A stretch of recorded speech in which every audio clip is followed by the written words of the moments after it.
Hi, I'm Brandon, and today I'm going to demonstrate Newton's first law of motion. Now, Newton's first law of motion states that any object at rest tends to stay at rest, and that any object in motion tends to stay in motion unless it is acted upon by an unbalanced outside force. Here we have a rock. This rock is to be remaining at rest.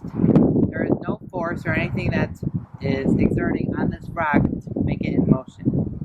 The force that is making this rock kept in motion is gravity. So gravity is keeping this rock down to the ground to where there is a force that has to be so strong enough in order to move this rock.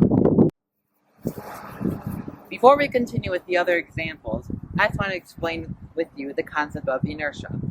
Inertia and mass are pretty related, but not quite. Inertia is the resistance to a change in motion or shape. Now, this rock being so heavy, it has a lot of inertia. So it's going to be really hard for a force to move this rock, which Isaac Newton used to support his thesis that any object at rest, like the physics proves that will remain in rest unless there's such a force to move it. Now, I don't know about you, but I don't think this car is moving right now.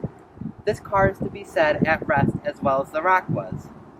Now, this car is a lot heavier than that rock.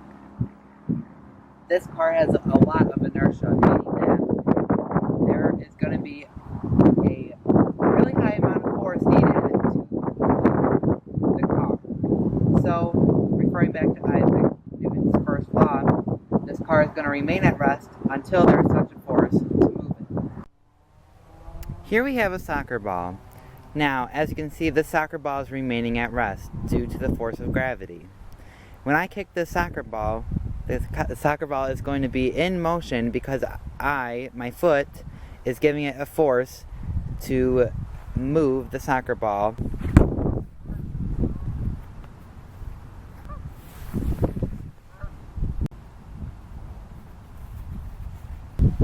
Now, when I kick this here soccer ball, it began to be in motion, and according to Newton's first law, an object in motion should remain in motion, right? Well, why did this ball slow down and eventually come to a stop?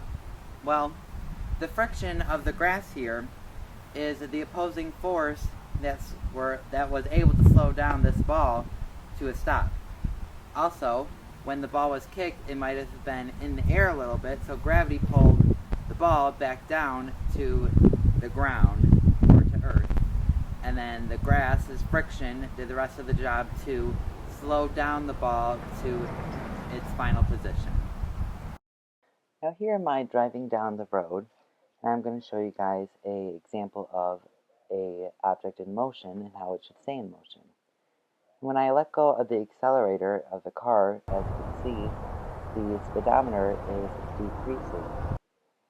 Now, according to Newton's first law of motion, an object should forever stay in motion, shouldn't it?